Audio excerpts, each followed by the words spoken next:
My name's Maggie Adamson and I'm skippering on the Swan for this trip down to Ullapool to get our new mast. So we left Shetland a few days ago. We had to stop in Orkney to let worst of the weather, and then we carried on after that, so it's actually been quite a nice trip down here. Taking it easy because of the old mast, but hopefully on the way back up we'll get all the sails up and give it a good trial. So the mast was original from 30 years ago when she first got restored, and it's just it's no fault of its own, it's just needing replaced. So that's the main work that's here. The Boatbuilders here in Ullapool have done a fantastic job of making a new mast right from the tree. We've seen the whole process, which is fantastic.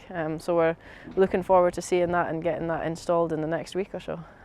The Swan's a really special boat. So she was built in Shetland in 1900 as a herring fishing boat, and she's had many different forms of life, I suppose, purposes over the years. And about 25 years ago the Swan Trust was formed and restored her back to as near original condition as they can, to have the purpose of preserving the maritime history for the future, for taking off kids and adults and just letting people experience what it's like and that experience of sail training and working the boat.